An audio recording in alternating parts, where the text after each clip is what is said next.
दोस्तों, भगवान श्री हरि विष्णु की पूजा अर्चना का पर्व अनंत चतुर्दशी आज है। इस व्रत में एक तरफ अनंत सूत्र बांधा जाता है, वहीं भगवान विष्णु जी की पूजा और अर्चना विधिवत तरीके से की जाती है।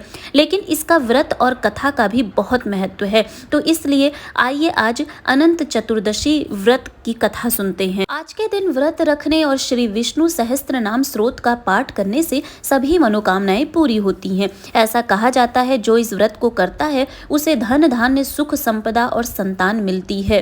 और दोस्तों, आज ही के दिन गणपति जी का विसर्जन भी किया जाता है। तो चलिए अनंत चतुर्दशी व्रत कथा की शुरुआत करते हैं, लेकिन उससे पहले कमेंट करके जरूर बताइएगा आप लोगों में से कौन कौन आज व्रत है। बहुत समय पहले एक तपस्वी ब्राह्मण थे जिसका नाम सुमंत था, और वह अपनी पत्नी जिसका नाम दीक्षा था उनके साथ रहते थे।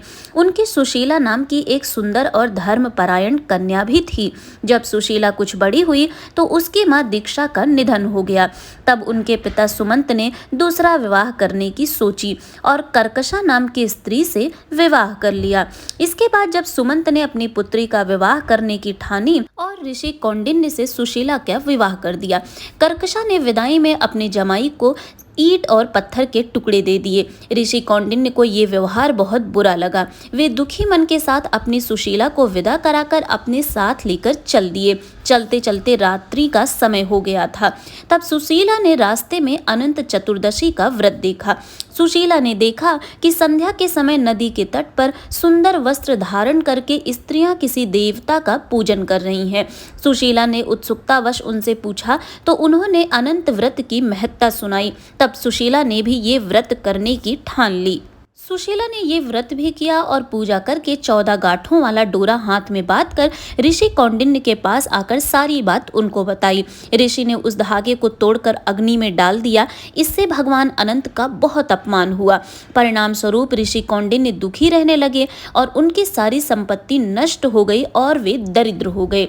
एक दिन उन्होंने अपनी पत्नी से कारण पूछा तो सुशीला ने दुख का कारण बताते हुए कहा कि आपने अनंत भगवान का डोरा जला दिया था। इसके बाद ऋषि कौंडिन्य को बहुत पश्चाताप हुआ। वे अनंत डोरे को प्राप्त करने के लिए वन में चले गए। वन में कई दिनों तक ऐसे ही भटकने के बाद एक दिन भूमि पर वो गिर पड़े। तब भगवान अनंत ने उन्हें दर्शन दिए और कहा कि तुमने मेरा अपमान किया, जिसके कारण तुम्हें इतना कष्ट उठाना पड़ा, लेकिन अब तुमने पश्चाताप कर लिया है तो मैं प्रसन्न हूँ। तुम घर जाकर अनंत व्रत को विधि पूर्वक करो और 14 वर्षों तक व्रत करने से तुम्हारे सारे कष्ट दूर हो जाएंगे और तुम दोबारा संपन्न हो जाओगे। ऋषि कौंडिन्य ने घर आकर विधि पूर्वक व्रत किया और उन्हें सभी सांसारिक कष्टों से मुक्ति प्राप्त हो गई और इसके साथ ही सारे क्लेशों से भी उनको मुक्ति मिल गई। तो ये थी अनंत चतुर्दशी व्रत कथा। तो इसके सुनने और कहने मात्र से आपके सभी कष्ट दूर हो जाएंगे। तो एक बार भगवान विष्णु की जय कमेंट में जरूर लिखिएगा। वीडियो पसंद आई है तो वीडियो को लाइक कर दीजिएगा। मेरे चैनल पे अगर आप पहली बार आए हैं तो चैनल को सब्सक्राइब जरूर कर दीजिएगा। ओम नमः शिवाय। मिलते हैं अगले वीडियो में।